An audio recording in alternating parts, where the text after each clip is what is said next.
샬롬, 말씀 읽어주는 김기웅 목사입니다. 오늘도 기대하는 마음과 사모하는 마음을 가지고 하나님의 말씀 함께 읽겠습니다. 다니엘 11장 36절부터 12장 4절까지의 말씀입니다. 한편 북쪽 왕은 제 멋대로 날뛸 것이다. 그는 자신이 모든 신보다 더 위대하다며 스스로를 높일 것이다. 그는 신들의 신이신 하나님에게까지 도전하며 의스될 것이다. 얼마 동안은 진노의 심판의 때가 다 찰 때까지 그가 무사할 것이다. 보고된 것은 반드시 시행돼야 하기 때문이다. 그는 자기 조상의 신들도 전혀 존중하지 않을 것이다. 여자들 사이에서 가장 인기 높은 신 아도니스에 대해서도 그러할 것이다. 그는 모든 신과 여신을 업신여기면서 자신이 그들보다 더 위대하다고 먹일 것이다. 심지어 그는 거룩한 이들의 하나님까지도 업신여길 것인데 하나님께서 경배받으시는 장소에 누구도 들어보지 못한 우상을 들여놓고 그것을 금은 보석으로 화려하게 장식할 것이다. 그는 낯선 신의 깃발을 높이 들고 주요 요새들을 공략할 것이며 그 신을 섬기기로 한 자들을 권력의 요직에 앉히고 땅을 하사할 것이다. 이 이야기의 마지막은 이러하다. 남쪽 왕이 그와 맞서겠고 북쪽 왕이 폭풍처럼 그를 덮칠 것이다. 전차 부대와 기병 부대가 대함대를 몰고 모든 것을 휩쓸으며 내려갈 것이다. 그가 아름다운 땅을 공격하고 그 앞에서 사람들이 추풍 낙엽처럼 쓰러질 것이다. 에돔과 모압과 몇몇 암몬 사람만이 화를 면할 것이다. 그는 손을 뻗어 이 나라 저 나라를 집어삼킬 것이다. 이집트도 예외가 되지는 못한다. 그는 이집트의 금은 보화를 모조리 긁어 모을 것이다. 리비아 사람과 에디오피아 사람들도 그에게 동조할 것이다. 그러나 그때 북쪽과 동쪽에서 불안한 소문이 들려와 그는 겁에 질릴 것이다. 그가 크게 노하여 사태를 진압하려 달려가지만 지중해 바다와 거룩한 산 사이에 그 왕의 천막을 치는 순간 그는 마지막을 맞게 될 것이다. 누구도 그를 도울 수 없으리라. 바로 그때 위대한 천사장이자 내 백성의 수호자인 미가엘이 나설 것이다. 그리고 세상이 만들어진 이래 최악의 환란이 임할 것이다. 그러나 내 백성, 그 책에 기록되어 있는 사람은 이들은 한 사람도 빠지지 않고 그 환란에서 구원을 받을 것이다. 오래전에 죽어 묻힌 많은 자들이 깨어나서 어떤 자들은 영원한 생명을 얻고 어떤 자들은 영원한 수치를 겪게 될 것이다. 지혜롭게 산 사람들은 총총한 밤하늘의 별처럼 밝게 빛날 것이다. 사람들을 바른 길로 인도하여 살린 사람들은 별처럼 영원히 빛날 것이다. 다니엘아, 이 말씀은 기밀 사항이다. 너만 보고 들었으니 이것을 비밀로 간직하라. 마지막 때까지 이 책을 봉인해 두어라. 그때까지 많은 사람들이 이 내용을 알아내려고 이리저리 뛰어다닐 것이다. 이것은 하나님의 말씀입니다. 오늘은 우리가 함께 묵상하는 다니엘서의 마지막 날입니다. 7장부터 시작된 그 묵시의 내용이 어떻게 좀 이해가 되셨습니까? 이 말씀들을 통해서요, 우리가 그 현상을 바라보는 것 너무나도 중요하지만 우리의 삶에 이 말씀을 어떻게 적용해야 할지 역사적 사건들을 자세히 이야기하기보다는 적용점에 조금 더 포커스를 맞춰서 말씀을 나누었는데요. 이것이 우리 사랑하는 마리모 가족들에게 도움이 되었으면 좋겠습니다. 오늘은 이 마지막 부분을 세 부분으로 나눠서 함께 생각해 보도록 할게요. 먼저 첫 번째, 36절부터 39절 스스로 크다 하는 안티오코스에 대해서 이야기를 하고 있습니다. 비천한 사람이라 평가되는 안티오코스는요, 자기 스스로 왕권을 차지했다라는 생각에 교만해져서 인간인 자신을 신의 자리에 앉혀놓습니다. 성경은 그의 모습을 이렇게 이야기하고 있어요. 37절의 말씀입니다. 그가 모든 것보다 스스로 크다 하고 그의 조상들의 신들과 여자들이 흠모하는 것을 돌아보지 아니하며 어떤 신도 돌아보지 아니하고 라고 기록되어 있어요. 여기서 그의 조상들의 신들이란 시리아 전통 종교에서 섬겨왔던 신들 중에서 특별히 아폴로 신을 의미하고 있는 겁니다. 여자들이 흠모하는 것이란 풍요 제2에 속한 담무스 또는 아도니스를 의미하고 있는 거예요. 그러나 안티오코스는요, 시리아 전통에서 섬겨왔던 아폴로와 그리고 아도니스가 아닌 다른 신을 선택한다라는 거예요. 38절의 말씀입니다. 그 대신에 강한 신을 공경할 것이요 또 그의 조상들이 알지 못하던 신에게 금, 은, 보석과 보물을 드려 공경할 것이다 라고 이야기하고 있습니다. 강한 신은요, 시리아 군인들의 주둔지에서 섬겼던 올림포스의 제우스를 의미하고 있는 거예요.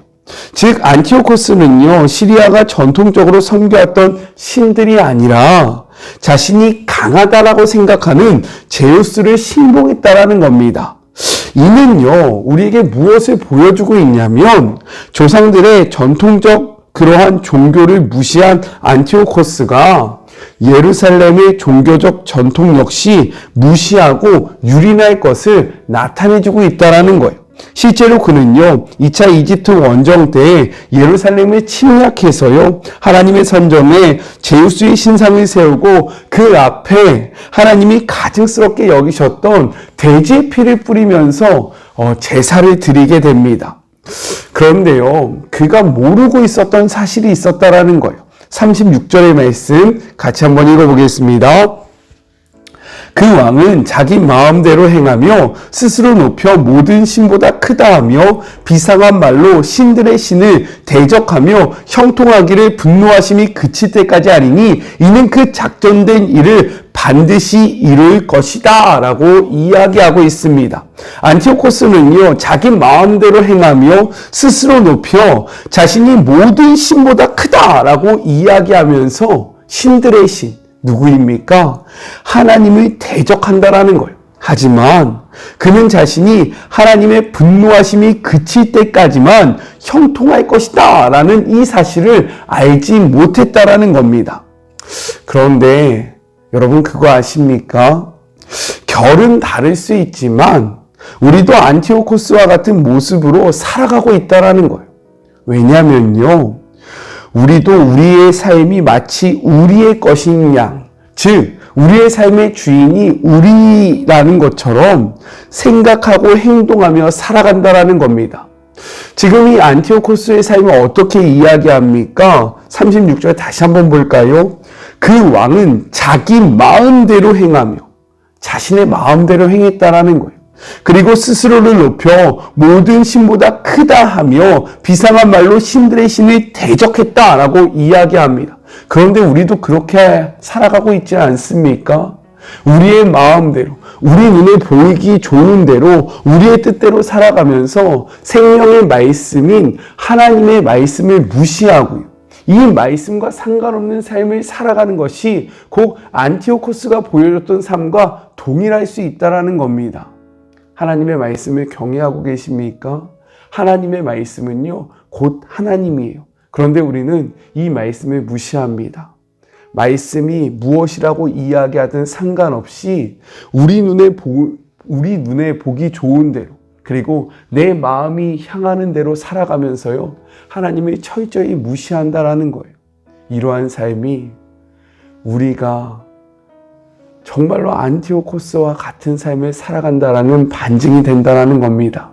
우리 사랑하는 마리모 가족 여러분, 이 말씀 앞에 멈춰서서요, 스스로 주인이 되어 살아갔던 삶의 모습을 내려놓고 하나님의 말씀을 경외함으로 그분의 말씀을 쫓아 살아가는 우리 모두가 되기를 주님의 이름으로 축복합니다.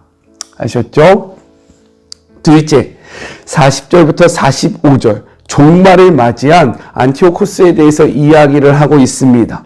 안티오코스를 향한 애굽의 공격이 시작돼요. 그러나 이러한 공격으로 인해 애굽은 물론이고 원정길에 있던 나라들까지 모두 다 안티오코스에게 점령을 당한다라는 거예요. 홍수가 온 땅을 뒤덮고 휩쓸어 가듯이 그의 군대가 많은 나라를 휩쓸고 지나갔다라고 이야기합니다. 우리 40절의 말씀을 같이 한번 읽어볼게요. 마지막 때에 남방왕이 그와 힘을 겨룰 것이나 북방왕이 병거와 마병과 많은 배로 회오리 바람처럼 그에게로 마주와서 그 여러 나라에 침공하여 물이 넘친같이 지나갈 것이다 라고 이야기를 하고 있어요. 결국 애굽은요, 금과 은 그리고 모든 보물을 약탈당하게 되고요. 그리고 애굽의 동맹국인 리비아와 구스도 굴복당하게 된다라는 거예요. 또한 영화로운 땅, 이것은 무엇입니까? 바로 이스라엘도 큰 피해를 당하게 된다라는 거예요. 그런데 여기에서 특이한 기록이 나옵니다. 우리 42절의 말씀을 같이 한번 읽어볼게요. 그가 또 영화로운 땅에 들어갈 것이요 많은 나라를 패망하게 할 것이나 오직 에돔과 모압과 암몬 자손의 지도자들은 그의 손에서 벗어나리라 라고 이야기하고 있습니다. 에돔과 암몬과 모압은요 그의 손에서 벗어난다라고 이야기하고 있다라는 거예요. 왜 그럴 수 있었을까? 이는 1차적으로 생각한다면요, 이 나라들은 시리아 군대가 애굽으로 진출하는 경로에서 벗어났기 때문이다 라고 생각할 수 있습니다. 그러나 이것을 영적으로 바라보면요, 다른 의미가 있다라는 거예요. 자, 한번 생각해 봅시다. 에돔과 암몬과 모압은요, 모두 다 이스라엘의 대적들로 하나님의 백성들을 괴롭혔던 그러한 하나님의 원수라는 거예요. 안티오코스는요, 마지막 때의 적그리스도를 상징합니다. 그렇기 때문에 이것은 우리가 어떻게 생각할 수 있느냐? 마지막 때에 적그리스도가 나타나 모든 나라를 패망케 할 때에 하나님의 거룩한 백성을 핍박하던 자들은 적그리스도와 연합함으로 인해서 그 환난을 벗어나게 된다라고 생각할 수 있다라는 겁니다. 이는 마지막 때의 악인이 잠시 동안 형통하게 됨을 보여주고 있다라는 거예요. 그런데 중요한 것은 무엇이냐? 스스로 신이라 칭할 만큼 강력한 권력을 소유했던 안티오코스가요, 갑작스럽게 죽음을 맞이하게 된다라는 겁니다. 45절의 말씀 같이 한번 읽어보겠습니다. 그가 장막 군정을 바다와 영화롭고 거룩한 산 사이에 세울 것이나 그의 종말이 이르리니 도와줄 자가 없으리로다 라고 이야기하고 있어요. 갑작스러운 종말을 맞이할 때 그를 도와줄 수 있는 자가 아무도 없다. 왜요? 하나님께서 정해놓으신 시간이 다 됐기 때문입니다. 하나님께서 그 일을 행하시니까 이것을 막을 수 있는 자가 없다라고 성경은 이야기하고 있는 거예요.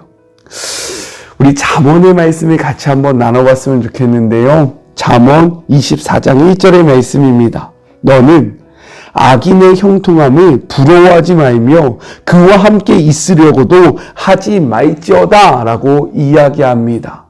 다시 한번 읽어볼까요? 너는 악인의 형통함을 부러워하지 말며 그와 함께 있으려고도 하지 말지어다. 이 말씀 앞에 혹시 우리요, 잠시 동안 있을 악인의 형통함을 부러워하면서 살아가고 있지는 않습니까?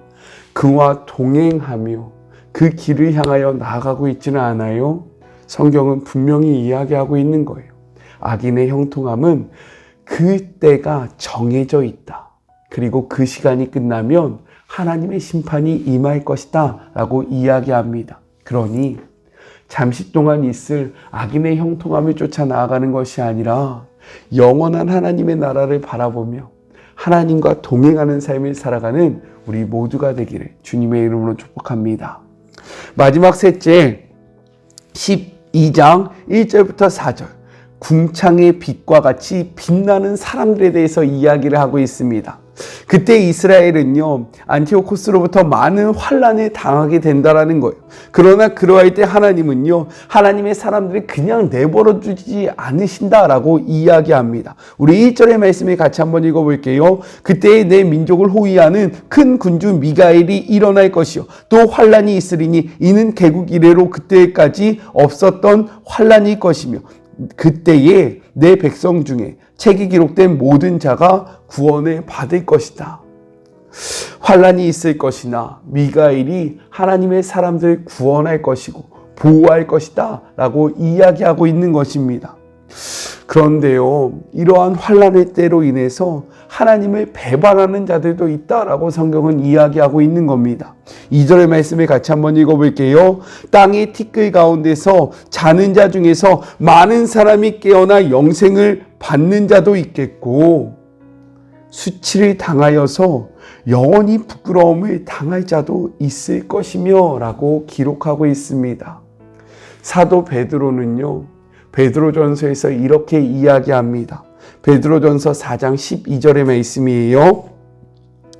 사랑하는 자들아, 너희를 연단하려고 오는 불시험을 이상한 일 당하는 것 같이 이상히 여기지 말고, 13절, 오히려 너희가 그리스도의 고난에 참여하는 것으로 즐거워하라. 이는 그의 영광을 나타나실 때에 너희로 즐거워하고 기쁘게 하려 함이라. 14절, 너희가 그리스도의 이름으로 치욕을 당하면 복이 있는 자로다. 영광의 영 곧 하나님의 영이 너희 위에 계심이라 라고 말씀하고 있습니다. 예수 그리스도의 이름으로 인하여 치욕을 받는 삶을 살고 계십니까? 혹여나 예수 이름과 전혀 상관없는 삶을 살아가면서 호의호식하면서 악인의 형통함에 참여하고 있지는 않습니까? 이 말씀 앞에 마지막 때에 궁창의 별과 같이 빛나는 그러한 우리 모두가 되기를 주님의 이름으로 축복합니다. 예수님을 믿으면요, 고난도 따라오는 거예요. 그러나 그 고난은 잠시의 고난이고, 그 고난이 끝나면 우리는 영원한 하나님의 나라에 들어가게 된다는 겁니다. 그러니 이 땅에서의 많은 것을 누리려고 노력하는 것이 아니라 잠깐 있는 악인의 형통함을 향하여 나아가는 것이 아니라 하나님의 말씀을 경외함으로 하나님의 말씀을 소유하여 환난의 때에 믿음을 지켜나가는 주의 모든 자녀들이 되기를 주님의 이름으로 축복합니다. 다니엘서는요, 우리에게 이것을 이야기해주고 있는 거예요. 정리해 볼까요? 환난은 있다라는 겁니다. 마지막 때에 예수님을 믿는 자들은 환난을 당한다라는 것. 그러나 이 환난은요, 끝이 있다라는 겁니다. 그러니 무한한 영원한 하나님의 나라를 꿈꾸며 살아가야 될 자들이 무유한한 정말로 세상의 것들을 소망하면서 세상의 것이 끝이라는 것처럼 살아가지 말라라고 이야기하는 겁니다. 그리고 무엇보다도 하나님은 그 환난 가운데 환난 당하는 자들을 내버려 두시지 아니하시고 그들과 함께 하시며 그들을 구원하실 것이다. 그러니 믿음을 지켜라 라고 이야기하는 것이 바로 다니엘서의 말씀입니다. 어떻게 다니엘서의 말씀 은혜가 되셨습니까? 이 말씀이요, 그냥 책 안에 기록되어 있는 말씀이 아니라 우리의 심령에 새겨지고 우리의 삶 속에 나타나는 살아있는 말씀이 되었으면 좋겠어요. 다음 주 월요일부터는요, 전도서의 말씀을 같이 함께 나누도록 하겠습니다. 기대하면서 우리 함께 했으면 좋겠어요. 기도할까요? 하나님 감사합니다. 다니엘서의 말씀을 함께 묵상했습니다. 하나님, 이 묵시의 말씀은 우리에게 마지막 때가 있다는 것을 보여줍니다.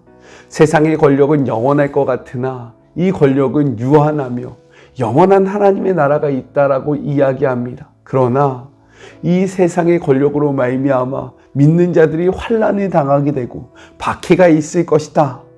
그 중에 믿음을 지켜야 한다. 믿음을 포기해서는 안 된다라는 것을 우리에게 힘있게 이야기하고 있습니다. 예수 이름 때문에 당하는 환난을 피하지 않게 하여 주시고 영원한 하나님의 나라를 꿈꾸며 믿음을 지켜나가는 우리 모두가 되게 하여 주시옵소서. 이제는 우리 주 예수 그리스도의 은혜와 하나님의 그 크신 사랑하심과 성령님의 교통하심으로 다니엘서를 묵상하며 믿음을 지키기로 결단하는 우리 사랑하는 마리모 가족들 머리머리 위에와 이들의 삶의 자리 위에 지금부터 영원히 함께 하시기를 간절히 축원하옵나이다. 아멘. 다니엘서의 말씀이 어렵고 정말로 해석이 되지 않는 말씀이 아니라 우리를 향한 분명한 메시지로 다가왔으면 좋겠습니다. 저는요, 삶의 자리가 시작되는 월요일날 전도서의 말씀을 가지고 또 만나도록 할게요. 사랑하고 주님의 이름으로 축복하면서 오늘 하루도 힘내세요. 우리 월요일날 만나요. 안녕. 오늘도 수고하셨습니다.